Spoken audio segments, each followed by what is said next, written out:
What's up, ladies and gentlemen? Welcome back to the Codex Station's Comic Character of the Week. We take that one character, give you that deep dive on that guy or girl, depending on the situation. But tonight is going to be Deadshot. I'm your host tonight, Sal the Slab Guy. Joining me right there is Dan the Kelly Art. Right next to him is the Ric Flair of comics. Woo! And of course, right over there is our master builder, J-Dub. How you guys doing? Doing good. Thursday. We're hanging in there. We've survived this far. Might as well make it to the weekend. Might as well. Yeah, one more day to go till we get 2 days to ourselves. One more day. Oh, my spring break is dwindling, but I've enjoyed being off. That's for sure. Right. Jose, hi to everyone in the chat. Yes. Happy birthday, Talking Geek. Yes, happy birthday, Dr. birthday. Geek. And happy belated birthday to this guy over here. Jamie. Yes. Yes. A lot of fun for the birthday. And almost Sonny's birthday and almost Stan's, right? Yeah. Yeah. Jamie was at C2E2 running around in his birthday suit. Yes. Yep. That's right. He didn't even allow Sonny to go. He told Sonny he couldn't go if he went. I told him if he came there and embarrassed me, he was off podcast. Oh, nice tricks on the podcast, Sal. Nice little spruce ups and tricks. Sonny was Sonny was happier than a pig in slop playing with his new toys. With the new F-list intro and stuff. Yeah, and I think the podcast had a whole new intro. You gussied up a few things, but being able to add somebody to the F-list, oh, he was so happy. Yeah. Thank you. Appreciate that. It was a good episode. I feel like I got a couple nice zingers in. You did. Mostly at the expense of Sonny. Well, that's what Mike and I. Our goal is to make him a little uncomfortable. That's what I said. You should just add that as a segment on the podcast every week, like 2 minutes where you make Sonny as uncomfortable as possible. Well, we did that. We did that to Rob tonight too. So that's what we do. Very cool. Very cool. All right, let's say we get some business out of the way. Yeah. So, once again, I'm your host tonight, Sal the Slab Guy. When I'm not here on Codex, head on over to YouTube. Check me out there at Sal's Comic Corner or on Instagram as the Slab Guy 77. Dan, why don't you tell everybody where they can find you and what do you do? Yep, I draw pictures and sing songs, and you can go to Dan Kelly Art on Instagram and see and hear them. Indeed. Aren't you a certified CGC artiste? Yes, he is. So if you get some commission work done by him, you can get it yellow labeled. Yeah, I'm waiting for him to press the books I sent them last that they dropped but claimed got damaged in the mail. Ass hats. So, still waiting for them to finish being pressed so they can get graded, so they can get sent back to me so that I can get my money for them, so I can get Sal his book back. That's right, my Transformers book. So looking forward to that. All right, so why don't you want to introduce the guy next to you, or does he need an introduction at all? I mean, I don't think he needs an introduction at this point. I think everyone knows who he is from coast to coast, north, south, east, and west. Everybody knows the legend of the curator of the Library of Comics that is Uncle Gary. Thank you. And I have action figures that are not disassembled and broken, Sonny. Oh, or ripped apart. Ripped apart, that's right. We would love, I am a proud co-owner of Comic Logic. We are Loudoun County, Virginia's only comic book store. Please come and see us. The next month is chock full of events, starting with Free Comic Book Day, first Saturday in May. The young lady that portrays one of the characters on that book, Sal, is Morgan Elizabeth. Morgan Elizabeth. That's the character's name. Miss Insanto will be there, and she is martial arts royalty. Not only the daughter of Daniel Insanto, but the goddaughter of Bruce Lee. It doesn't get any more pedigree than that. Please come see her. Bring your Mandalorian books, and she will sign them for you. I know Sal will be there. I'm hoping Dan will be there. So come see that. Then 2 weeks later, after that, we have our our spring lot con, which will be Sunday, May 18th, where we turn our parking lot at Comic Logic into a mini Comic Con. So please come see us. We're in Loudoun County, Virginia. We're the only comic book store in our county, and we are in the Northern Virginia area. So please come see us. We would love to see you. And then we have an appearance at the Big Lick Comic Con, which is at the Dulles Expo Center near the airport on May 31st and June 1st. And the week after that, we will have Mr. Jim Calafori in store, in person, signing comics. You buy a sketch cover, and you can get a head sketch for free on that sketch cover. So come see him. I know Dan has some of his Kickstarter book, Ned, Lord of the Pit, that he'll have there to sell. Dan's going to get his copies autographed. I have volume 1. I got one autographed already. I get the other one. And then I don't know. I got to pick out an issue of like Secret Six or Aquaman or something. See if he'll do a little remark on it for me. Yeah, and I have that big Aquaman omnibus that I'm going to get a head sketch of Aquaman in, and also that Batman Underground miniseries. Gotham Underground. Gotham Underground. That was a really good miniseries that he did. And the covers, how connecting covers. Yeah, I think he sells that as a print or a poster. He probably does. So I'm having a commission done by him where he does these. You see him at cons, and he's got all these pictures, kind of like, here up one, and it's done in like a Sidney Pollack splatter style. And I've commissioned a Wildcat JSA poster, so I'm looking forward to that. So Jim Calafori commissioned all the other ones, never got around to Wildcat. Yeah, he passed away, and he didn't do Wildcat. And Jim's told me for a few years, if I want it, I got to do it myself. So I finally bit the bullet, and I'll do it myself. So anyway, we've got a lot of events. Please come see us, Comic Logic. Also, let's give some love to the Comic Character of the Day site, which is a site founded by our good buddy Archduke Kevy, and now being run by the man over there, Mr. Dan Kelly. He's picking the characters of the day. We are deep into the month of Justice League and Justice League affiliated characters, except for Thursdays when we will highlight whoever we're doing. Like today is Deadshot. So please come check out that site and see what goodies Dan has in store for you. Myself, Talking Geek, do a cover of the day. And happy birthday to him again. And then Dan also has usually a great random panel of the day. Sometimes they're salacious. Sometimes they're just stupid, like Robin catching a meteorite with his feet. What the hell is that about? I forget what the one was today, because I posted them a month in advance. Superman, eat burgers. Oh, yeah, Superman all eat the burgers. cheeseburgers. Yeah. Because I post them because you could post when you're an admin on a Facebook page. You can post stuff up to a month in advance. So I've got the panel of the day posted literally until up until May 16th. So Nice. they pop up, I forget. I'm like, oh yeah, okay, I remember that one. Today, I'm not now. See, I was going to have to look and see if that panel was taken from inside the book or taken from the cover, because that's also the cover of that book. Occasionally, I do stick a cover up there. Yeah, that was a cover from that Action Comics where he's scarfing all them cheeseburgers down. He's hungry. Man had a powerful fever. Saving the World does that. So anyway, please come join us, see us on that site. And then now let's kick it up to this guy, fresh off his stint at C2E2. Evidently, as he walked around C2E2, people came up to him and said, "Are you J-Dub, the Master Builder?" They wanted to know if he was the Master Builder. I said builder, not baiter. Master Builder. He was the Master Builder. I mean, both work. And he and his lovely fiancée, Precious, saw Mr. King again, and he recognized them and remembered them. Remembered his integral role in their engagement. So that was kind of neat for them. But the Master Builder himself was prowling the halls of C2E2 with the kind of pomp and circumstance a man of his stature deserves. Our one, our only, J-Dub.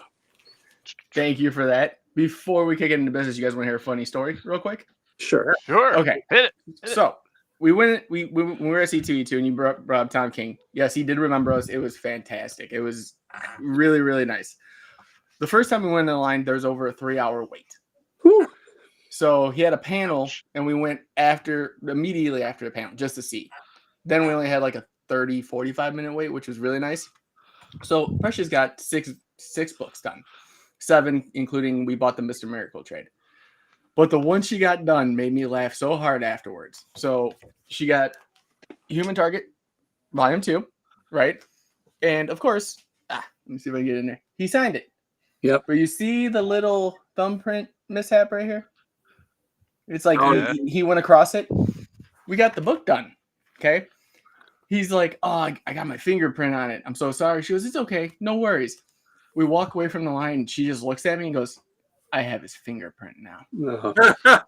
And I was like, what are you going to do? And she goes, the possibilities are endless. It's like that episode of Big Bang Theory where Penny gave Sheldon the napkin from Cheesecake Factory. She's like, oh yeah, that Star Trek guy Leonard Nimoy is in. I got him to autograph it for me. He's like, oh wow. Then he looks at the back, like, what's the stain? And she goes, oh yeah, sorry about that. He like wiped his mouth with it and stuff. He's like, you mean I have Leonard Nimoy's DNA? So if I develop the technology, I could clone Leonard Nimoy? That's how it felt. Nice. It was a great time. I mean, the whole it not being there for 5 years. Well, since the world shut down, we went the week before. It had been that long since you'd been. Wow. Yeah. So we both agreed that we're gonna go for the 3 days, not this coming up year, but the following. So can't wait. Can't wait to go back. You're always welcome back at Baltimore. That's another trip we're making too. We just gotta figure it out. But you guys can catch us. To say you can crash in my guest room. Done. But like I was gonna say, go check us out too at thecodexstation.com. It's your one-stop shop for everything Codex. Get some merch, make team. Let us know what you like and don't like. And then you can find us on all the socials, because we have every single damn social. We're practically dripping with them, and we from the bottom of our hearts and other places would like nothing better than to give them to you, baby. Woohoo! Yes, exactly what he just said. Yes, indeed. Jamie, do you want to talk about the giveaway really quick for this month? We can do that real quick. All right. Oh, you have the books. I have the picture. Or yeah, I have the books. All right, show the books.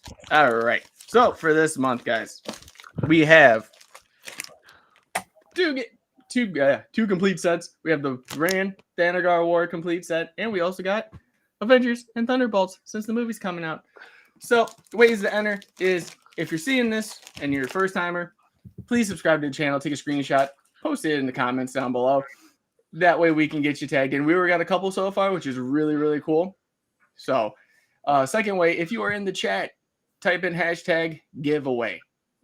Simple. You guys are automatically entered then.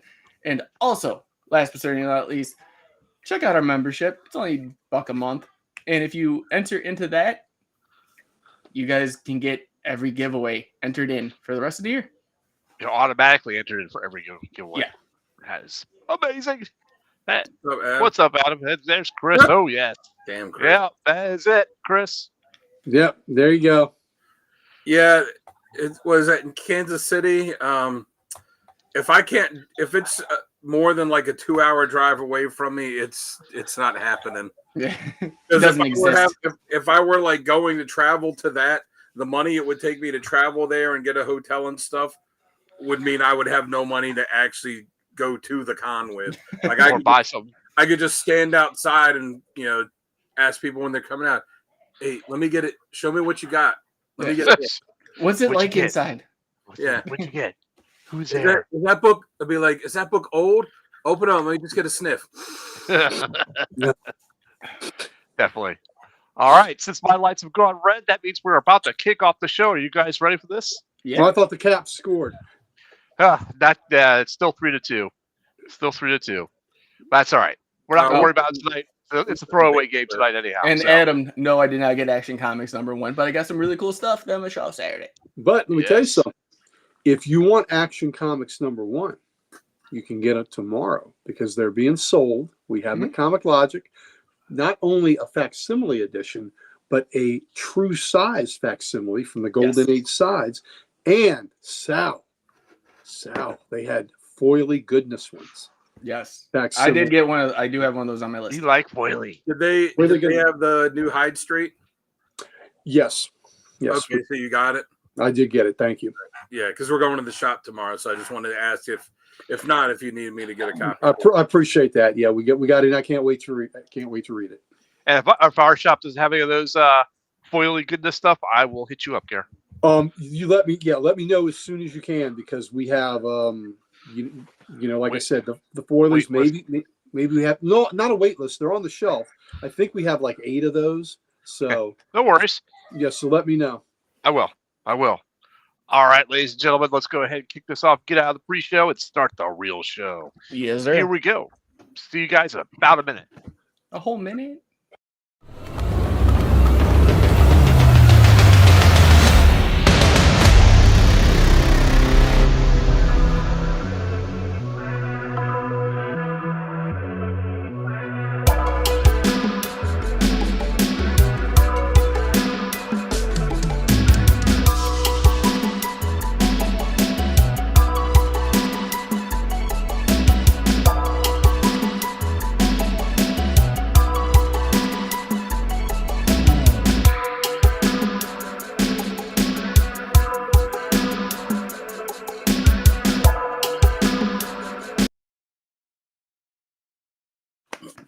Well, look at those graphics, Sal. You are going crazy. Thank you. Appreciate that. Wow. I actually, but to be honest with you, I didn't like this version of it. I had other versions that I scrapped, and this was the best one out of those versions. So I don't know. I appreciate it though. I appreciate it. So it looked great. Thank you. All right, ladies and gentlemen, welcome back. This is the Codex Station. This is Comic Character of the Week. Yeah, there's only rules for you, Chris. Everybody else is fine. Oh, I should do a Deadshot movie. Yeah, maybe I should. Oh, Sal, there were shots taken at you. Oh, I'm sure there was.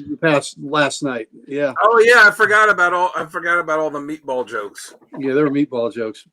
Yeah. That's all right. What was it?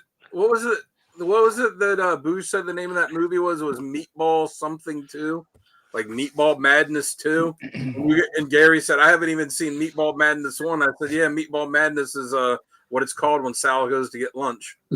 yeah. And then us in the chat just kept making more meatball jokes the rest of the show. Sal, they were making fun of your Italian heritage, my friend. That's all right. If you remember the Meatball Machine, that's what it was.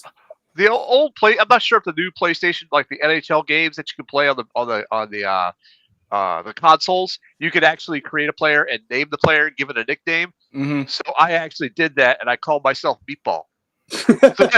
So there you go. Nice. I used to make a badass, strong safety on Madden in the name of Frank Castle. Nice. And who was the guy in the NHL? His last name was it's spelled Satan, but he pronounced it Satan. Yeah. Yep. Yeah, my buddy Toby was a big NHL fan. Told me every year the new game came out, the first thing he would do was he would trade him to the New Jersey Devils. Yep, because that's where he belongs. For him too. That's right. Somewhere. That's where he belongs. All right, Dan, why don't you go ahead and give us the intro for this Deadshot tonight? I was not involved, Sal. I only make fun of you in person. Oh, I appreciate that, Chris. He's a prince. He's a prince. Thanks, Liz. Appreciate that. Hey, we saw Liz today at the shop yesterday. So very good. All right. Well, Deadshot first appeared in Batman issue 59 in June 1950. For the creators, the concept was Bob Kane, but then the guys that actually created him were David Verne Reed and Lou Schwartz. Can I just say something about that Batman 59? Just Yes. last week, I had a friend over was showing me a box of Golden Age books. I held that very book in my hand. Oh, nice. So that's from 1950. So that was kind of cool. Nice. Very good.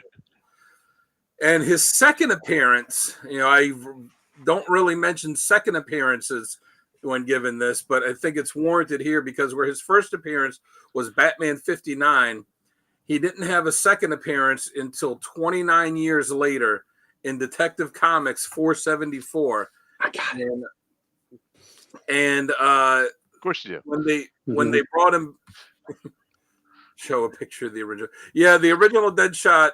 Yeah, was not the character that we're used to seeing. He was wearing like a big fedora and a trench coat, kind of like the stupid outfit Will Smith wore in the first terrible Suicide Squad movie. Which I'm sure is why they put him there. But anyways, 29 years later, has a second appearance in Detective Comics 474, and then he was brought back by Steve Englehart, Marshall Rogers, and Terry Austin.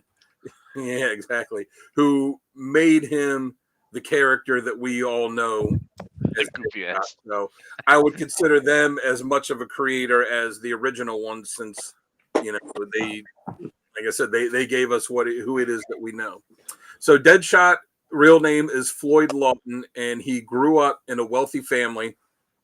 His parents, though, looked down on him because he wasn't as good at school or sports as his older brother Eddie. And then that caused him to start acting out. When he was 12 years old, his brother, I don't think they ever defined exactly how old his brother was. I think he was like 4 or 5 years around that older than him. So he was 12, and his brother would have been 16, 17. His mother tells them that their father has been cheating on her and abusing her, and she asks them to kill him because, That's normal. That's normal. as one would do. Well, that's why I said Bob Kane had the concept. As one would do, she asked them to murder their father. So Floyd tries to warn the father, but Eddie locks him in the boathouse and goes to kill him himself. Floyd escapes, grabs his hunting rifle, climbs a tree, gets him in his sights, and he's going to shoot to disarm Eddie. But right when he shoots, the tree branch that he's in breaks, and he ends up hitting Eddie and killing him. And him shooting Eddie causes Eddie to miss, so he still shoots.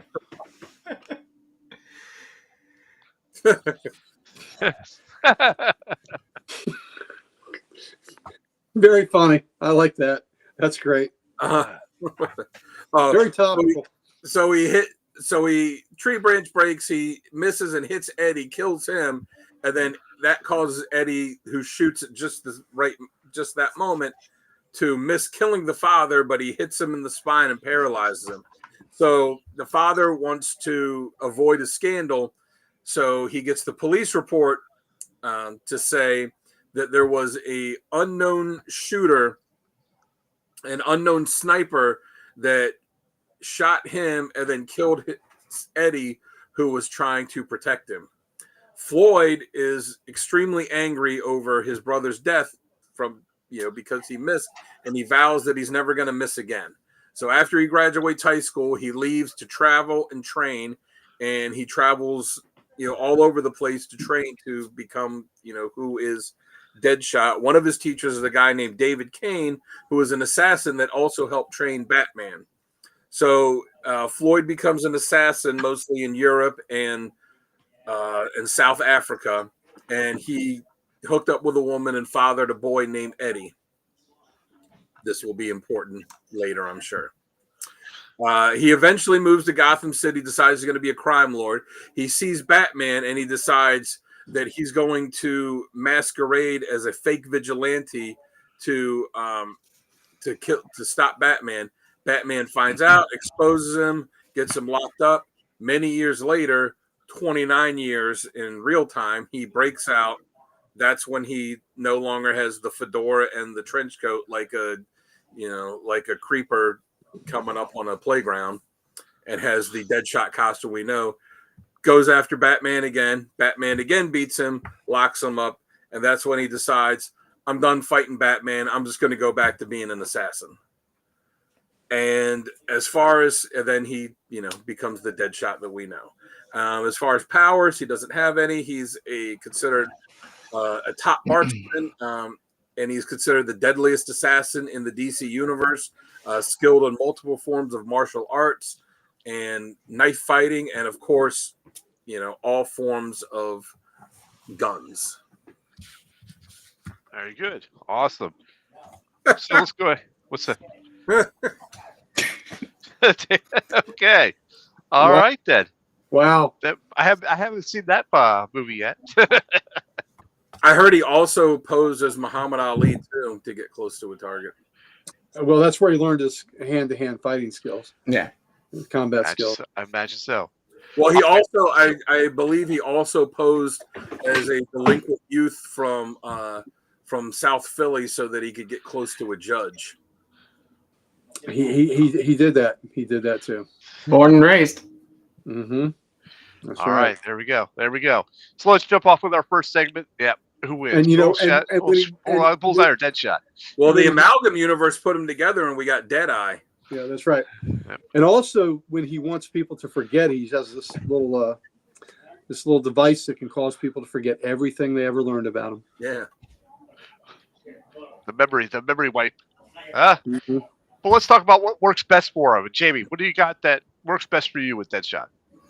So I have the fact that he is probably unmatched when it comes to precision and his professionalism as a whole. Like when he has a contract and it actually goes through, like the money actually does go through, he is the most professional assassin you could ever see. Like you said, unmatched in DC as the best assassin. Just the way he presents himself, like he's self-proclaimed never missed unless he chose to. Okay. All right. Very good. How about you, Gary? What works best for you? Well, you know, I think it's interesting to kind of compare him a little bit to Deathstroke, who is the other DC's other assassin that I think they're pretty much on a par. What I like about, Damn, Chris. well, what Wow. well, okay, This is not Comics Unleashed. All right. all right. Save those comments for Saturday. Something got unleashed. So with Lawton, what I like about him is I think he's a much more sympathetic character than Deathstroke is. You know, I think they both have tragedy, but there's a humanity in Lawton that Deathstroke doesn't have. So I like the version of Floyd Lawton where he's kind of reluctantly working for the Suicide Squad, and he's put his family, his daughter, and his daughter's mother, you know, in an advantageous position where he's kind of taking care of them. And part of that is, you know, by going on these missions with the Suicide Squad. And I like him when he's a reluctant member, and he is a thorn in the side of Waller. You know, where he will push her boundaries. He'll do everything in the world to just about get her to explode that brain bomb. You know, he's walking that line. But I really like I like him when he's in the squad, and a lot of times he acts as field leader, and where he you know, he is right on the edge of insubordination. You know, and then I like how I'll talk about it later in a badass moment, but he can sometimes be 100% literal in his directives, and I like that when he chooses to be. So I think he's highly intelligent, and I like him as not as a villain but as an anti-hero. Is how I like Floyd Lawton the best. You know, that's you know, not afraid to do the dirty work, but he does have a conscience, and he does have people he cares about. And I like how his backstory is, that his backstory does have pathos and, you know, tragedy in it, you know, from a young age. You know, we talked about Bullseye a couple of weeks ago, where there's nothing redeemable about Bullseye. Absolutely not a damn thing. And there's nothing that makes you feel sympathetic for him. And part of that is because we do not know his backstory. We have no idea what his true origin is. But Floyd Lawton, we do, and you can have some sympathy for him. And he's a character where even though he's bad, and even though he's killed people and he's an assassin, there is a likability to him. There is something to root for in him, that at his core, there is a decency in there. So that's what I like. Yeah, actually, too, with Waller, like he'll push her to the limit, but she won't blow that brain bomb because she knows how valuable he is. Absolutely. You know, which kind of begs the question too. And like, he knows that too. That too. Yeah. Like Captain Boomerang has pushed her around, and you kind of wonder why hasn't she exploded his brain bomb, because she hates him. Yeah. She at least respects Deadshot. That's true. All right, Dan, why don't you go ahead next? What works for you? I also, you know, Gary talked about the literal taking of orders, so I think I have a pretty good idea which moment that is. on my list as well. Yeah. But yeah, I like that he has a death wish, but he's not suicidal. He just, when he's going on these missions, it's like he knows there's a good chance he doesn't survive, and that he might not survive, and he doesn't really seem to care. It's not like it seems like it's not that he so much welcomes death, but it's not that he fears it either. He's just kind of accepted that, hey, it's good, his line of work, it's going to happen at some point. I agree. Yep. And you brought up the kid, his daughter, the relationship he has with his daughter, which I'll get into some in my, essential readings and stuff. But yeah, having, what happened to his son, and then finding out that he had this daughter that he didn't know about, and him, wanting to protect her and protect her mother, is something that, that sets him apart from a lot of other villains. And like you said, he works good as, I don't know if even anti-hero is the right term for it, because he's still straight up a bad guy. Like, even when he's not doing bad guy stuff, he's still not, he's still not an anti-hero along the lines of someone like the Punisher or anything. Like, he'll still just kill anyone at the drop of a hat. But like you said, he has, you can have sympathy for him, knowing his backstory, seeing his relationship with other characters, especially like in Secret Six, and and his relationship with someone like Rick Flag and the Suicide Squad, and you notice almost all the iterations of the Suicide Squad. When they put Harley in it in New 52, she's kind of become a staple of it. But before that, the three, there were like three key characters that were always on the squad. It was Rick Flag, Deadshot, and Captain Boomerang. And there's like everybody else would kind of come and go. But through all the iterations of it, it's almost always those three guys that are on there. All right. Very good. All right. So you guys covered a lot of things on what works best. And it's a lot of my stuff too. But I'd like to add a little bit more where I'm talking geek just said it. He's almost like a villain with a code. He's not like Bullseye that has absolutely no code, but he does have a code. He does adhere to it. But on the flip side, he's like Lobo. He takes a contract and he's got the money. He's doing the contract. There's just no ways or if, ands, or buts about it. There's no two ways about that. So yeah, I do like how he pushes Amanda Waller's boundaries. I was going to mention that as well. And he knows that he's important to her. So he's got that cushion, you might say, where he can push it a little bit more. I almost like to think he likes to manipulate the situation to benefit him. He's going to do it his way type situation, even though, it's the end result is the same that maybe Amanda Waller wants, but he's going to do it his way. And that's also what I like about him. So there you go. That's for my stuff there. So let's go ahead and jump into badass moments. And since you guys got all the badass moments, I'm going to let you guys go first. Dan, why don't you go first with badass moments? Oh, well, good. So I'll take the one that I know Gary had on his. Yeah, there we go. That's sad because it's the only one I have. Suicide Squad 22. Yeah. Is that the one? Yeah. No, I'm teasing. I got others. That's fine. So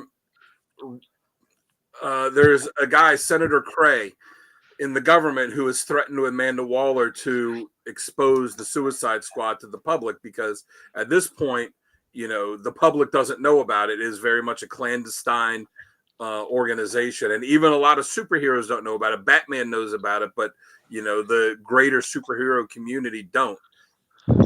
And see, great minds think alike, Sal. Yep, that's right, Boosh. Thank you, buddy. And he threatens Amanda Waller to expose Suicide Squad, which anybody should know. Maybe so. Anybody that reads the book knows that Amanda Waller is not someone that you threaten. Yeah. So, but she doesn't even send anyone out. Rick Flag decides that he's going to take out Senator Cray to protect the squad, because even though he's the leader of the squad. And he's, the good guy. He sees the good that the team does and doesn't want to risk that. So Waller sends the squad out and tells, and directs them to stop Flag from killing Cray by any means necessary. So Deadshot is the one that finds him, that, Flag has, wasn't it the Lincoln Memorial? Yeah. Yeah.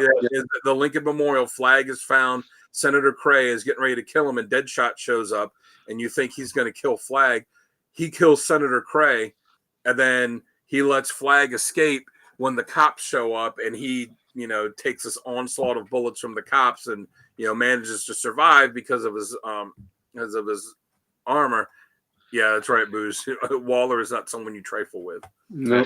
And when he's in the hospital recovering, Waller goes in there and is like, "What the hell were you thinking? That's not what I told you." Like Gary said, taking the orders literally, he said, "You said to keep Flag from killing Cray by any means necessary." That's what I did. He finishes it.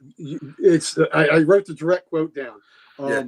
He said, "Stop Flag from killing the senator." Exact words. Yeah. He said those were the exact words. Yeah. Yeah, I think, didn't he follow up with when she got really mad, was saying something like, you need to be clearer in the future or something? Yeah. And then in his first miniseries, because he's only had 2 miniseries, so his first one, Deadshot Volume 1, Issue 4, as I said earlier, he had the son, Eddie, when he was, traveling and doing his training. Eddie was kidnapped and then was killed, and he kills the guy that kills Eddie. And Eddie was probably molested too. Yeah, that as you find someone that molests and kills your son, and you kill them, as one does.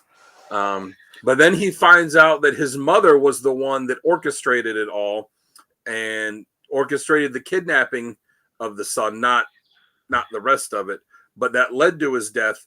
So he goes after her and realizes that she did it because she wants him to kill her because she can't kill, doesn't have the stones to kill herself. So he doesn't give her what she wants. He shoots her in the spine the way that his father was shot in the spine, and he leaves her paraplegic. And, that's how he leaves her to live out the rest of her days, which I thought, was pretty badass because, again, not what you would call really a normal family. No. No. But when the person that wants to die, and you find a way to say, all right, well, I'm going to make sure you stay alive, but it's not going to be a happy life.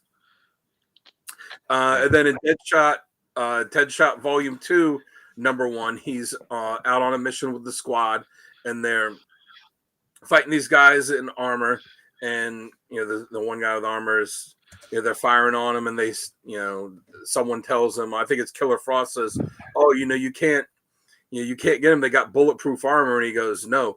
He's like, "Every armor has seams," and he takes out this guy who's got this like Iron Man like armor by shooting the armor between the seams of it, which shows you just how accurate he is. Mm-hmm. That all balls on accurate. Yeah. Wholesome family fun. That's right. Jeez, yeah. All right, cool, awesome, Dan. Gary, what's about you? What you got for badass? All right. Well, I had the exact words where he, he decided to instead of stopping Flag, he stopped Flag from killing the senator by killing the senator himself. So there you go. Waller didn't see that one coming, and it didn't help either because it still got out. No, you're right. It still got out. And then he shot his own mother and paralyzed her. So, that's not good. So I had that. And then the Suicide Squad was taking over a group of villains led by a guy named Regulus. And Regulus gets a hold of Lawton from behind. And Lawton, in order to stop Regulus, shoots himself through the chest. Damn it, Gary, that's what I had. Yeah, sorry, buddy. Gets himself and Regulus. Yeah. So there you go. That's one way to get your target. You know. So those are my 3. All right. I'll give you one more. If you don't have this, Batman's getting ready to beat him to a pulp. And do you have this where he held up something to stop Batman? No, I did not. Oh, that was a good one. Yeah, it was a good one. Yeah. He's got a puppy. Yeah. He says it's a puppy, and he holds the puppy in front of his face, knowing Batman's not going to beat up the puppy. He's like, you wouldn't hit a dog, would you? Yeah, you wouldn't hit a dog, would you? Oh, God. So, All yeah, right. there you go. Very good. Jamie, you're up, buddy. All right. I actually have different ones than you guys, so I'm very happy. So this comes from Suicide Squad, Volume 1, Number 1, and it shows why Deadshot's like the most feared marksman in the DC universe. So there was a hostage situation, and the situation is just spiraling out of control, and he like addresses the whole field like it's a battlefield and makes this impossible shot, killing a terrorist leader without harming one civilian. And it's just awesome because it's like no powers, no gadgets besides the guns, just his skill. And it's more of like a this is who I am moment for Deadshot. And there's a line in there, and he says, I don't kill for fun. I kill because it's my job, and I'm very good at my job. That's nice. That's a good one. Yeah. The second one I have is from Secret 6, Volume 2, Issue 4. Shoots himself to stop mind control. Oh, yeah. A telepath tries to take control of his mind during his mission. Deadshot doesn't even hesitate. He shoots himself in the neck to disrupt the psychic link. Like who the hell does that? He's like bleeding out like a stuffed puppet. It's just brutal. Like I found lines from it too, so I was like, it says nobody controls me, and then nice. And then the last one I got is a suicidal standoff from Suicide Squad, New 52, issue 23. Basically, they're cornered and taken over. Deadshot just does what Deadshot does best and just steps forward with his guns drawn, knowing that there's no way they're walking out of this alive. He uses himself as bait so the rest of the team can escape and just goes guns blazing. And again, another line, because I'm loving when I go back and read, I'm picking lines out now. It's you want me? Come get me. And just bullets flying by him the entire time. Nice. All right, so for my three, Gary took one of them. It was Secret Suicide Squad number 22, where he shoots himself through the chest. That's hardcore. That's straight up gangster right there. Oh, yeah, absolutely. Straight up gangster. And then I have Suicide Squad number 8, the first series. This is issue number 8. This is classic Deadshot, and he says the line, "I'm already dead." This is like. He's just showing he has no fear. He has nothing to lose. He doesn't, he is not afraid to die. That type of shit. I mean, that makes him the most dangerous person in the room for all I'm, concerned. So I just found that pretty badass right there. And my last one is from the Secret 6 run. He takes down a chopper with just his wrist gun. I mean, it's just there was not luck. It was just pure skill. It calculates the angles, the velocity, all that other good shit. He's like a walking sniper scope. That's what he is. And he takes out the chopper with just his wrist gun. So that's pretty savage, if you ask me. So that's what I had for my badass moments. I had one more too. I was waiting to see if someone else mentioned it. It's from the Deadshot Volume 2. I think it was issue 4 or 5. He's fighting this big, super strong guy that's got bulletproof, skin, and he shoot him. And the guy's like, "Oh, what are you gonna do? I'm bulletproof." And I didn't write down the exact quote, but he said something. He's like, "That's what all you bulletproof guys think, like, that no one can stop you." And then he shoots the guy in the eyes, in both of his eyeballs. He's like, "Ah!" Then as he's screaming, he shoots him in the mouth, and then he has like it was either a grenade or a rocket launcher. I forget exactly which one, and uses that to collapse a building on top of the guy. And it's like, yeah, okay, you're bulletproof. No way that a guy that just shoots guns could take you out. Yeah. But it was just, it was, it's dark humor, I guess, when you're reading it. Because like, I'm so sick of all you guys talking about how you're bulletproof. Yeah, that's pretty badass. I think Floyd, I think he needs the structure of the Suicide Squad, right? I think that works for him better than just being free.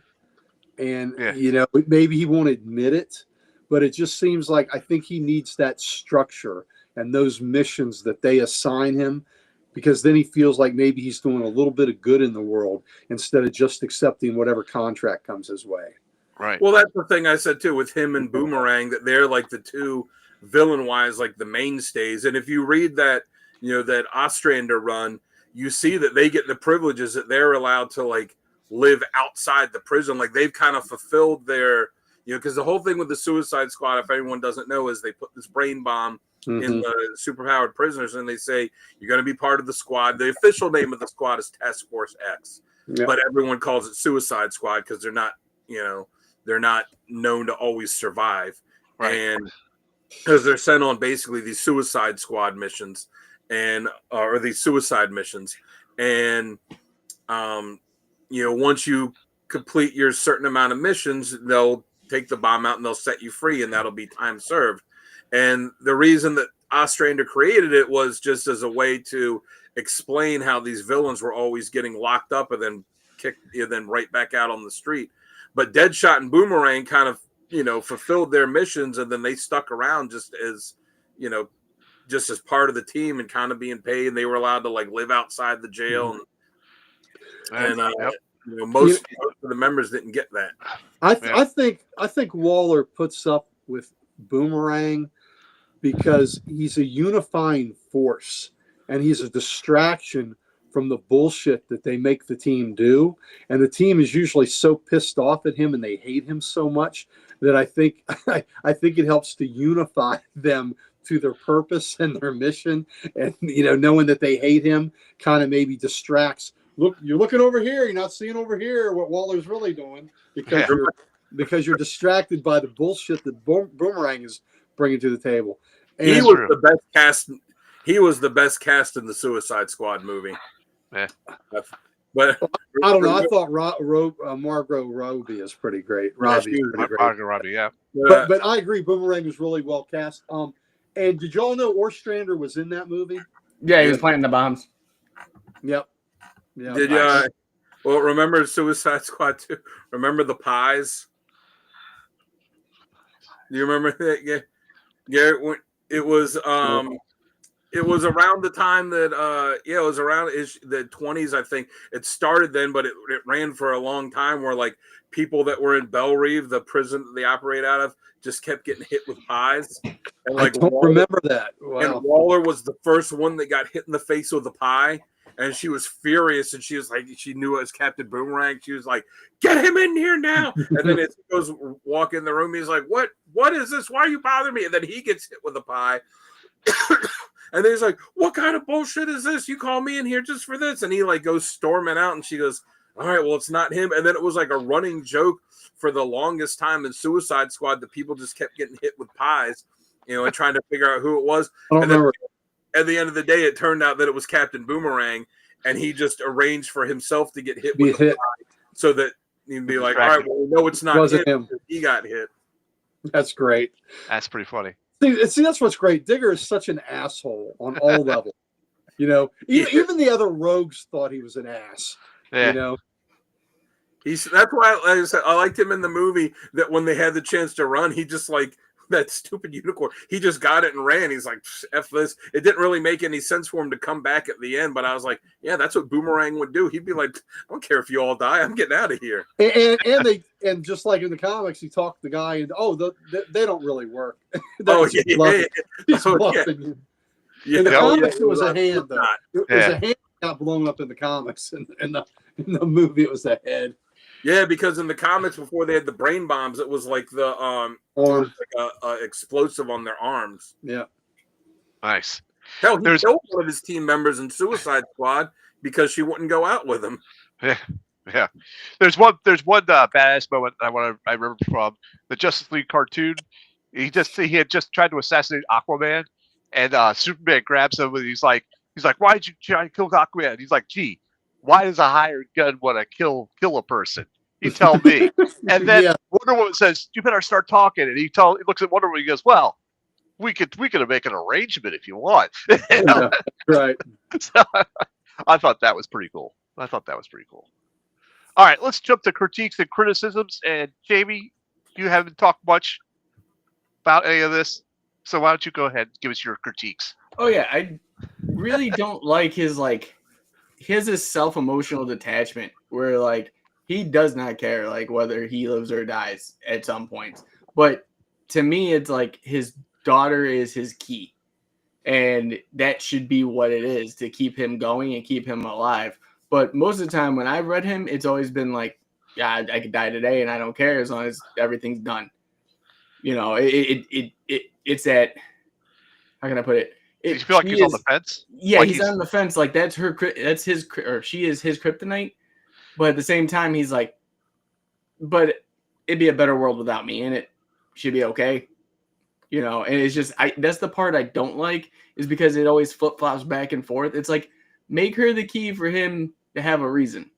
You can still have those moments where it's I'm doing this for her and going out in the blaze of glory for her so she's safe. Not just be today's a good day. I kind of agree with that. That's why I kind of felt that too. They use the daughter as, oh yeah, I got to live for my daughter, but then he's I don't care if I die. That type of situation. Yeah. That's for me. So, Dan, how about you? I mean, I don't really have too many critiques of him other than just, a bit underused. I'd like to see him more that, they just, especially now, starting to give so many books to villains, Poison Ivy and Two-Face and Penguin. I mean, especially Batman villains, Magneto, Doom, all these characters are getting, villains are getting books. And I feel like Deadshot is an interesting enough character that, he's had 2 miniseries, but I feel like he's an interesting enough character that he could, that he could be the star of his own book. Or I know they have this Secret Six book. Again, now I haven't read the first 2 issues, but I wouldn't mind seeing the Secret Six, the one that it was before was him, and it was Catman, and it was Scandal Savage and Bane and Ragdoll and all of them, because I thought he worked pretty well in that setting. Well, he was in that Deadshot and Katana 6 issue, and that was really good. Mm-hmm. Yeah, that was. I read that one too. That was good. Yeah, right. But I don't think they're doing this. They're not. Are they doing a Suicide Squad book right now? I don't remember. No, they're not. I'm gonna say Not I right don't now. think I've seen one Nothing's of been them. announced. Yeah. All right. Very cool. All right, Uncle Gary, how about you? Yeah, I'm like Dan. I don't have many criticisms. I guess one slight quibble would be when they started the New 52, they retconned his first miniseries out of existence, and then I think at Rebirth they put it back in. So just quit vacillating. I'm glad they put it back in, but you had something that was really good. Why are you mucking around with it? Keep it, because they gave him a different wife and a different child. Ragdoll, freak. You would like the freaky character, Chris. That ain't a shit. Why would he didn't have his daughter wasn't around in New 52 anymore, and then when they reset it, they're like, oh, we're gonna go back to what it was before. Yeah, which was better, but quit mucking with it in the first place. You know what I mean? Yeah. You should have just left it alone. So I guess the retcon. Yeah, so I think that was my only quibble there is that they're jerking around with the character's history. Okay. All right, very good. So let's go ahead and jump now to top covers. And who do I got first for top covers? I got Gary. Gary, you're first for top covers today. Boom. All right, let's see what we got. All right. So again, the Task Force Z, I almost got that one on there. Yeah, I like that. It kind of looks like Deathlock. Deathlock, yeah. Sure does. But that's because he was being resurrected at that point. Suicide Squad 14, that's cover B, volume 4, by Willis Portacio, or Willis Portico, however you want to say it. Portacio, I believe it is.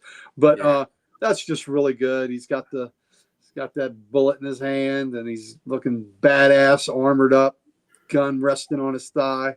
I just love that cover. And then Task Force Z. That's just such a cool cover with all the laser lights on him. And he is, like I said, he's being resurrected there. That's why he's kind of zombified. And that was by Eddie Barrows. And that was Task Force Z number 3.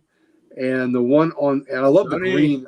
The green on that is really, really cool. Thank you. Yeah, that, like green mist. Yeah. It's that it was a cool premise. It was they were using the Lazarus pits, but they would use them in form of like almost like a venom. Yep. Yeah. Absolutely. So I just love all the lasers on him and just the look in his eye, look on his face and the gas. Just really cool cover.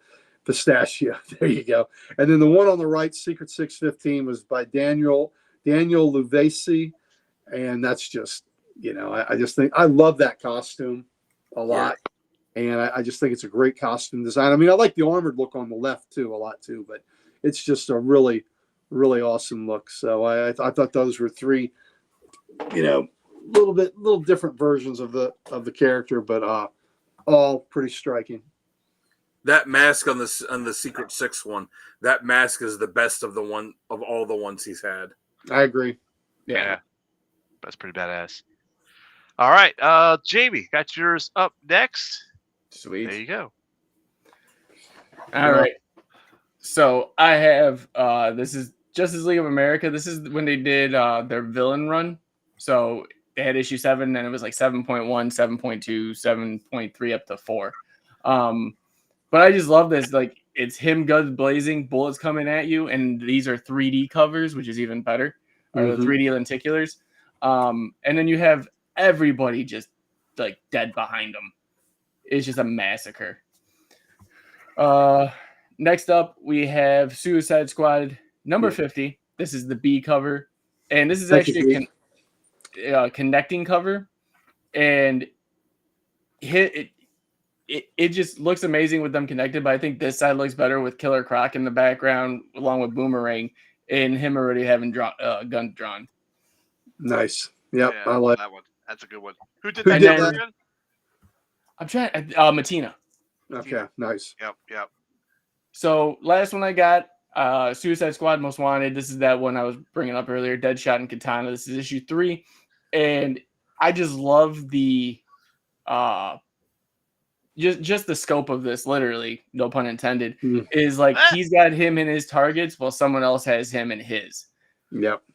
And it's like, who's gonna draw first? You know what I mean? That's pretty badass. I like that one too. Yeah, I do too. Good perspective on it. Cool. That's the word I was looking for. Gary, thank you.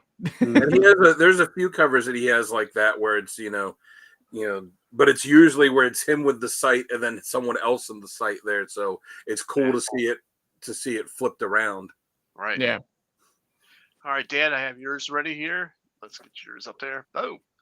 Oh, great, Dan. I was hoping somebody would use that Detective Comics one because that was on my list and it was a tough cut. Yeah, well, that one, the Detective Comics 474, like I said in the intro, that's where that's where it was his first appearance in 29 years when he appeared in that, and that's when they gave him the new costume and all that. And I just love that you see Batman reflected in the mask, and jumping at him as he's shooting him, and then then you see the kind of picture in his eye too, where it's just the bat symbol. Yep, that's just too cool. Marshall Rogers, he died probably about 10 years ago. His run on Detective does not get the love it deserves because it was amazing.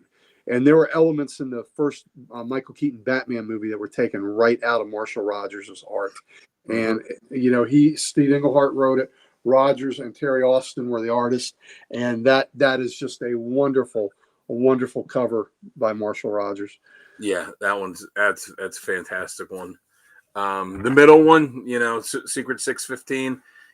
Like you said, you had it too. It's just a really cool cover. It's him standing there.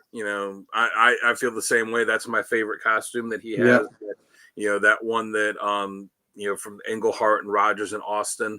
And I like that he's standing there just with the giant rifle, and then it's just like raining bullets and smokes all around him.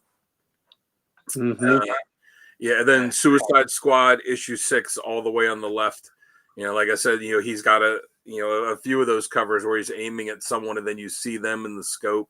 And Enchantress. I love it. yeah, Enchantress, and that's just badass. Where you see the wrist gun and the actual gun that he's holding too. Take time and look at those 3 books too, and appreciate how great the logos on all 3 are. Oh yeah. Yeah. All 3 of those logos are fantastic. Yeah, I like all the bullet holes in the Suicide Squad one, and and the detective, how it's the Batman cape, that's like around it, and that little skull in the Secret Six. Yep, absolutely. That's just fantastic design work. On that detective one, I almost want to say in the scope, it almost looks like the bullet shot where you can see the bullet shot on Batman. It almost lines up, position wise on the target. Yep, I like that. Yep, absolutely. All right, let's go ahead and jump to my covers here. Boom. All right, so the far left one, number 64. That's from Volume 1 of Suicide Squad. I like the miss me, but he looks like he has a bullet hole in his head, or it looks like a bullet mark in his head there. Yeah, but in the scope you can see the target that he's shooting as well. I think there's a storyline where a guy was pretending to be Deadshot, and got shot through the head, and he took the costume and he would wear that mask with the hole in it. Yes. Yes. That was after the guy stole his suit and was running around operating him. But then just like you said, he killed him, got the costume back, and then wore it like that. And then he had a hard time adjusting too after he got it back, because killing the guy that was wearing his suit while he was wearing it, he was having problems, like kind of thinking almost like he killed himself. Yeah. So that was by Carl Kessel. That inker was Carl Kessler, and the penciler was Jeff Ursherwood on that one. So that middle one there, it's Suicide Squad Most Wanted, Deadshot and Katana. That's the 1A cover. It's by Kerry Nord. But I like the perspective of that one. It looks like he's actually going backwards out the building window, and you can see the shattered glass around him, and he's shooting as he's going out the window type of thing. I like that. That's pretty cool. And then the far right one there is Deadshot number 1, volume 2. This was Mike Zeck penciling, Ordway doing the inking, and of course Zeck did the art as well. But I like this one. The costume is not the greatest, but I like the way he's standing there with both guns smoking, and everything behind him is in flames, like the car in flames and everything is destroyed and just on fire. I love that. That's just pretty wicked for me. Yep. What else you got? Yeah, what else you got? The suit itself is okay. It's not his best. It's not his worst. But just the design of the cover is great. Who's okay? There we go. That was Jamie's mic. All right, there we go. Yeah. So I agree. I don't think it was his best costume, but I don't think it was his worst one either. So yeah. All right. So Jamie, I like the idea of the of him with the trench coat too. Yeah. That was pretty bad. All right. Well, do you want to talk about the giveaway, or do you want me to talk about the giveaway? All right. So I'll go ahead and talk about the giveaway then. Once again, ladies and gentlemen, Codex Station every month is giving something away. This week, or this month, I should say, is the Rand Thanagar War Complete Series run and the Avengers Thunderbolts Complete run as well. Jamie's showing them up right there, right now. Very Both good. of them are real good. So what you got to do is enter in hashtag giveaway to be entered. If you're new, show us a screenshot that you subscribe. Click that like, share, and subscribe button. Get on this team and get our stuff, notified so you can see more of our information. So all of our stuff coming out. And also, if you join the Codex Station for only $1 a month, you're automatically entered in every single time. And you don't even have to type in hashtag giveaway. That's how awesome that is. So, enter in hashtag giveaway. Get it on that. Last day of the month, Jamie spins the wheel of death, and whoever wins gets those books. So, yeah, sorry about that. I got some background noise. We had to turn on the air for the little man. He sweats worse than I do at night. okay. No worries. No worries. Since we're I done guess. that, so let's go ahead and essential Yeah. readings, and Jamie, I'll make you last on essential readings. So I'm gonna let Dan go first on this one. Thank you. You're welcome. Oh, essential reading. I gotta fill up your card. I was Why gonna don't you say, say are you gonna put What are this? you doing, Look. Sal? I'm like, You're the take one it, that just made take the it, final Dan. cards. I know, I did. Here you go, Dan. Recommended readings from Dan. All right, so I kind of cheated and put 4 on there, but it's my pick, so I'll do what I want, and y'all can just deal with it. So beginning Deadshot Volume 1 and 2. It's the first volume was a 4-issue miniseries. I talked about it in the badass moments. The culmination of what it was in issue 4. That's kind of what the miniseries is about. Him trying to find this person that took his son and figure out what's going on with that. And then the second miniseries was I think 6 issues. No, 5 issues. It was 5 issues. And that's where he found out that he had this daughter that he didn't know that he had. Yeah, that would be interesting with him with a cape. Yeah, come on, Sal. Sitting there, Yep. sitting there just fantasizing about these meatball subs and just. I am. You got me thinking meatballs already. Come on, man. Just don't be touching your meatballs. Meatballs. Don't be Love touching them. meatballs in the sauce. Love meatball subs. Come on, Dan. Keep talking about your stuff. Volume 2 is where he finds out he has this daughter Zoe that he never knew about, and that's where he, is basically going to this, this not so great area they're living in. Decides that he's going to, unbeknownst to them, get an apartment near there and just clean up the area and make it safe for them. So this is pretty close to him kind of being an anti-hero. Yeah. He still kills a lot of people, though. He does. And Green Arrow shows up in it, too. So, that's cool. Next one, Secret 6. It's volume 3. Because the first volume was 7 issues long time ago. And then the second volume was the 6-issue miniseries. But you should read that, too. Because that's how the Secret 6 team formed with Scandal Savage and Deadshot and Ragdoll and Catman and all them. And then Secret 6, the ongoing series. It only ran 36 issues. So good. Wrote it. So good. Couple different artists on it. It's California did a lot of it. Yeah, he did. He did like the second half of it. Mm-hmm. I think Brad Walker did some of the beginning. I'd have to check. I don't remember exactly, but it's fantastic. It's one of my all-time favorite series.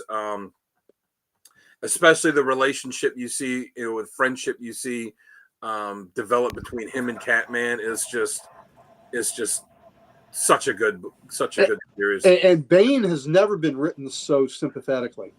Yes, Bane was really good in it. Mm-hmm. All right. And you'll be able to find Sal after the show by following the Are you sure about that? Are you sure about that? I don't leave any marinara behind. Get the extra bread out for that. He's going to call the cleaners. Yeah. And is that marinara or is that another red sticky substance? Oh, we never know. You Yeah. never know. Yeah, Secret 6 was amazing. That was from a time when DC was hitting on all cylinders, and then they decided to do New 52, and it came straight out How of dare Salvation you. Run. Run. Yeah, and they can't, Secret 6 and Checkmate and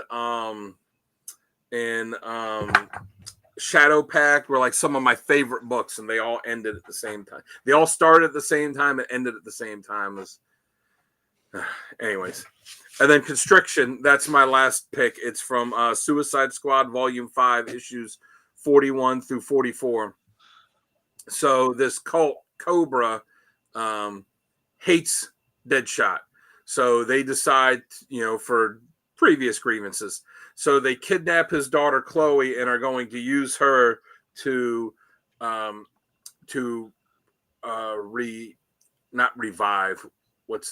resurrect their leader who formed the original Cobra, who formed it, and put his essence in her body so that he can live again. So Batman breaks Deadshot out of Bellerive and says, "You're going with me. We're going to find her. We're going to save her." And then I won't spoil the ending of what happens, but it's the interaction between him and Batman the whole time is just really, really good.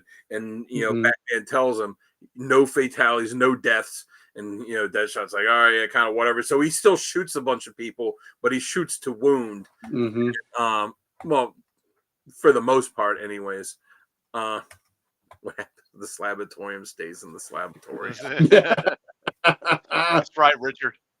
And it's just I would love Gail Simone to redo Secret Six. They're releasing it in an omnibus, which is pretty cool. Yep. And and you see the interactions with him and Batman, how they deal with things differently, and and he kind of calls Batman out, a couple times too, and the way he says it, like, yeah, you're kind of right, where he talks about Batman enjoys beating on criminals and stuff, but it's really good, and then you see the lengths that he's willing to go to save his daughter too. Yeah. Yeah, Good. That's Very good. That's a really good read. All Good right. picks. I will go ahead and do mine next. Here we go. So I went with the original series, 1988, Deadshot 1 through 4. Dan pretty much summed this up pretty good. I mean, this is the series. If you want to find, really read and know Deadshot, this is the series. This is the one that really defines him, I believe. Yeah. And let me just say, everything that Dan said is 100% accurate, but I wanted to add that this series which has mature themes and unflinching portrayal of trauma and moral ambiguity. Yeah, it's just The dripping. trauma. It's dripping with it. It's just dripping. So yeah, definitely check that one out. At the same time as the Suicide Squad book. Yeah. So I liked also the Suicide Squad issue 51. This is the where he chases down the guy that's what is his name, Mark Pfeiffer or something like that. That's dressed as him or found his gear, started going around with him as him. Of course, Floyd kills him, and then he has that, like Dan said, he was struggling with it a little bit afterwards because he felt like he killed a part of himself or himself in this. So I think this series challenges the glorifying acts of anti-heroes and the fine line between admiration and obsession. That's what I felt like it when I read this one. So, that's deep psychology there, buddy. That's how I felt, man. That's really how I felt with that one. And last but not least, Suicide Squad: Bad Blood. This is a good arc. He's assigned to neutralize a group of international super terrorists known as the Revolutionaries. It just has a lot of internal tensions and trust issues between the team, and they get to blur the lines between heroes and villains. So I kind of like that part of it too. He's a central figure in this arc, 100%. So it's definitely something you got to check out with him. Very good. All right, okay, Gary, you are next. All right. There you are, buddy. Well, let's start at the bottom since we're all covering that one. That is that first. That's absolutely it. Yep, Boosh, that's exactly it. That's it, Boosh. Deadshot, the original miniseries, and Dan's right too. The second miniseries is well worth having to complete your the background on Deadshot. But that first one, really good stuff. 1 through 4 sets character. Suicide Squad 21 and 22, Volume 1 or Volume 2, Volume 1, yeah. Volume 1, yeah. Volume. I was mixing it up with well, I can't remember now. Oh, with the original Suicide Squad never had a book. I was mixing it up with Secret Six. Yeah, because Volume 1 was codenamed Mockingbird, and that was in the 60s. The 68, yeah. Suicide Squad, Volume 1, 21, 22. Those are the ones that we talked about where Flag was going to kill the senator, and Floyd stopped Flag from doing it in his own style, in his own way, by following the exact order. So, and ended at the Lincoln Memorial. Just a great couple of issues there that really get into who Floyd Lawton is. And then the other one I put on there, I was very thankful Dan showed the cover for it, but it was Detective Comics 474. And Englehart and Marshall Rogers and Terry Austin brought this character that hadn't been seen in 29 years and brought him back and upgraded him and redefined him and made him a badass. So we need to, like Dan said, they should be listed as co-creators because, they took a concept that was a one-off and brought this guy back and made him a mainstay. So a main new addition, to Batman's rogues gallery, and a character that has gone on to, be the anchor in Secret Six and Suicide Squad. So Englehart, Rogers, and Austin, they deserve a lot of credit for bringing him out. And that book, that's a great read. And if it gets anybody to read that, I guess it was about a 10 or 12 issue run of Englehart and Rogers on that book, you deserve to read it. I mean, that run also introduced Silver St. Cloud, who is one of the greatest love interests I think Batman's ever had.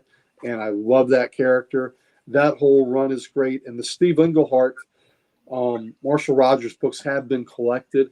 I would highly recommend all those books being collected. Plus, I think it was Legends of the Batman. They did a Dark Detective arc, which was really good, that brought Silver back. So highly recommend those books by Englehart and Rogers and Austin. All right. Very cool. All right, Jamie, are you ready?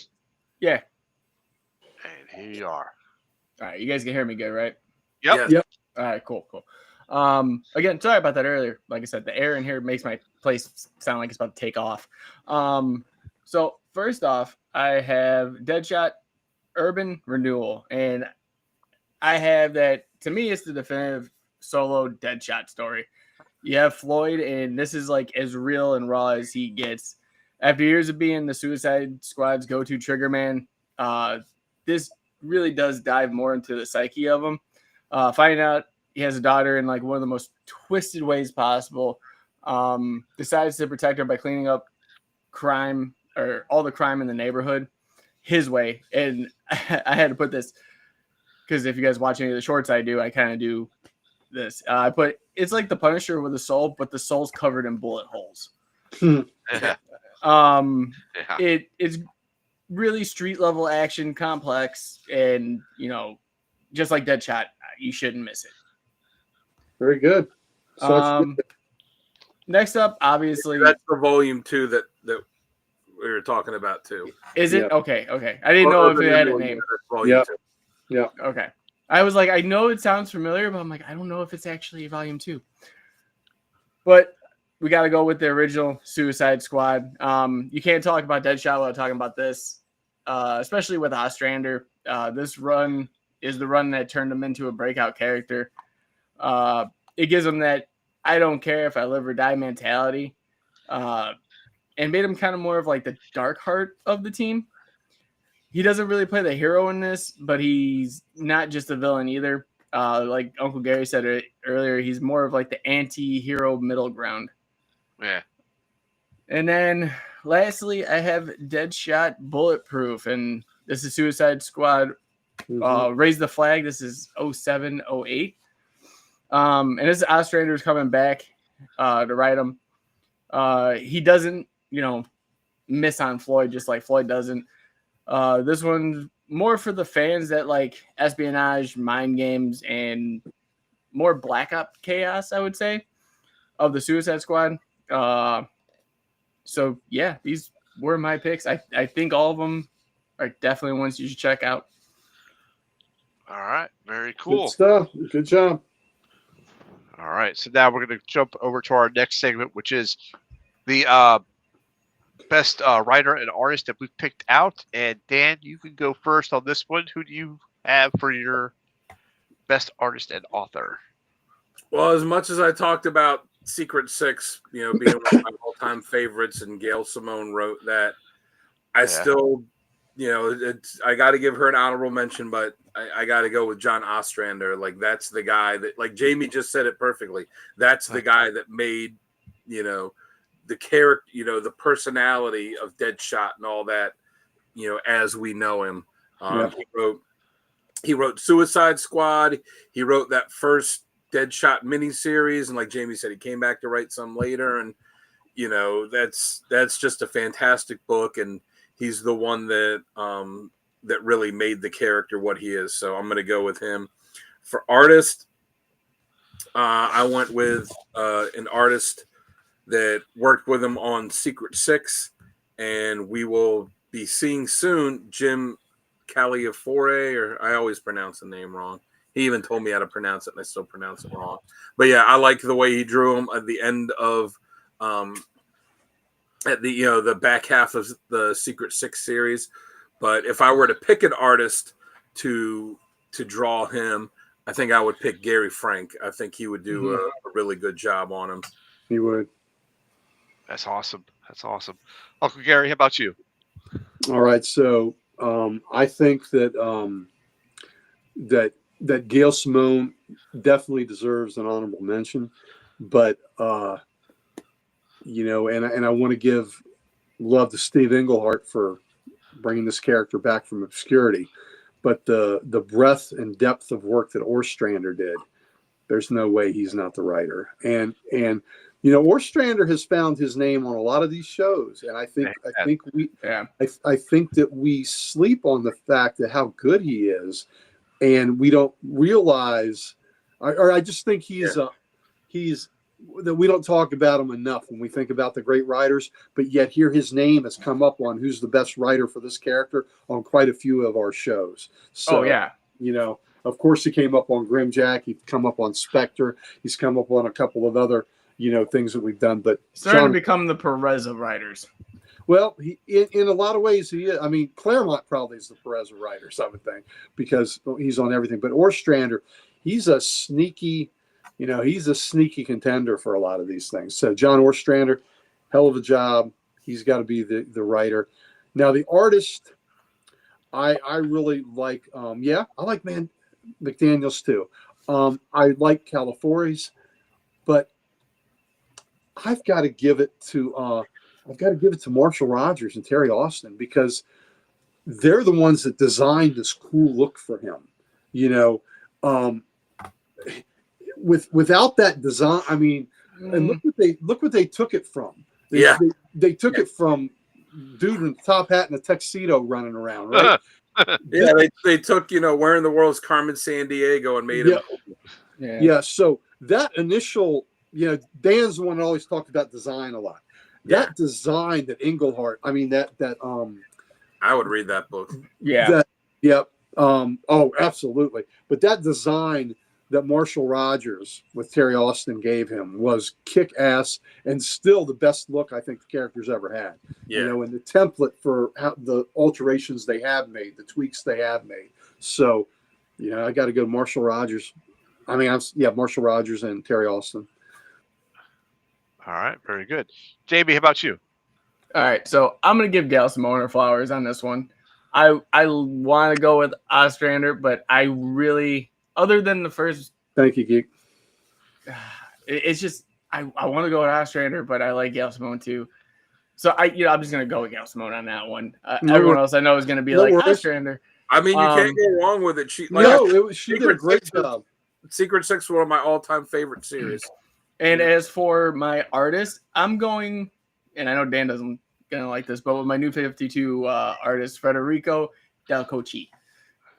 Like, I just love the fact that they took away the spandex and just made him look more military-esque.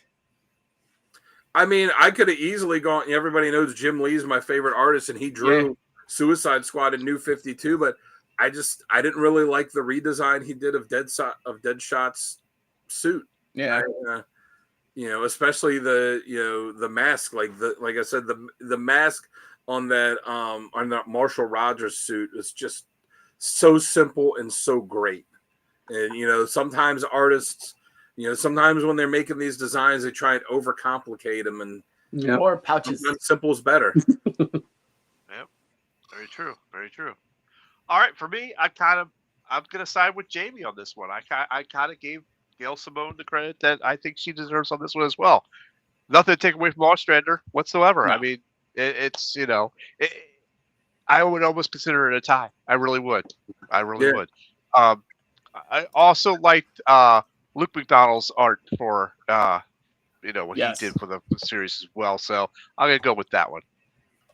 And that's we have it. All right. So when they made the Suicide Squad movie, and they cast Will Smith as him, I was like, no. I remember Kevin Smith when it came out talking about like, oh, this movie's so great, more like the movie's terrible. Yeah. And then you see Deadshot, whose whole shtick is that he is a dead shot. He never misses. And what's Will Smith do the first time he picks guns up? Yeah, it's hold them like this. Yes, that's what a professional assassin who never misses shooting is going to hold the gun sideways and do that. It's so execution shot. Yeah, it's so stupid. And he didn't play Deadshot. He played generic Will Smith action character number 2. So who do you guys think would be a good actor to play Deadshot if we ever get another one? The guy in the movie that they didn't credit, to be honest with you, Scott Eastwood. Yeah, he'd be good. He'd be real good.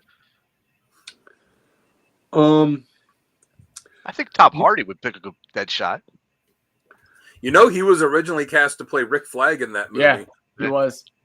And he had to drop out because he was doing, I think it was Venom, because the shoots, or like the Venom shoot ran longer. He had to go back for reshoots. No, he was doing Legends. No, I think it was reshoots on the Leonardo DiCaprio movie.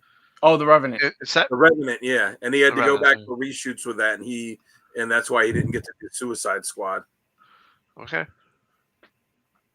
All right. Do you all know who Lance Hendrickson is? Oh yeah, I think he would have been a great Floyd Lawton. What was he in?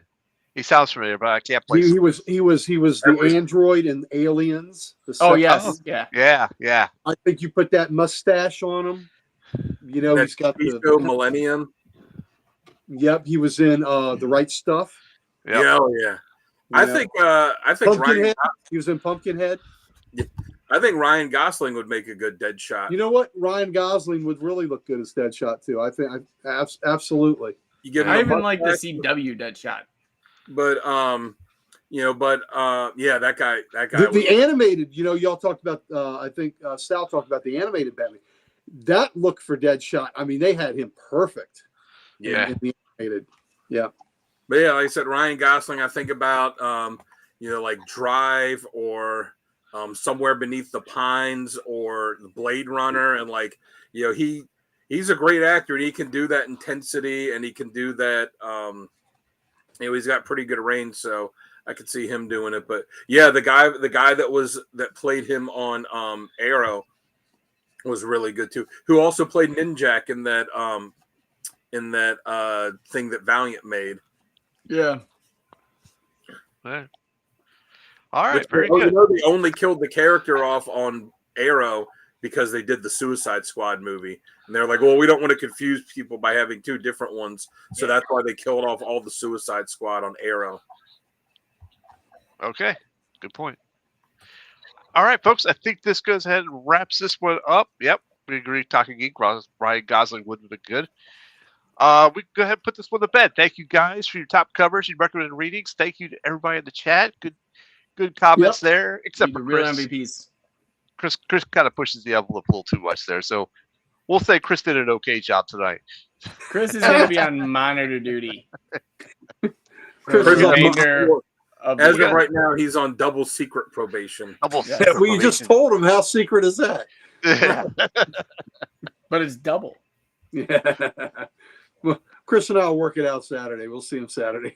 All right. Go look it up on. I'm sure that there's probably scenes on YouTube, but Jamie's right. That guy, I don't know his name, but the guy that played him on there, he was on really good. point on that one. Yeah, he was really good. They should have put him in the movie. Probably should have. All right, then, folks, we can go ahead and wrap this one up. Thank you very much. Once again, I'm your host, Sal the Slab Guy. Joining me is Dan DeKelly Art. Right there is the Ric Flair of comics, and of course, our master builder, J-Dub himself. Ladies and gentlemen, we'll see you next week where we are going to cover Black Manta. But don't forget, check us out Saturday night for Comics Unleashed. See what we got this week in pulls and back issues. See my C2E2 haul. And bring some popcorn, comfy chair. You're going to be a while because he's got a stack. He's got a stack, ladies and gentlemen. And he's bragging about it. Yeah, he is. All right, then, folks.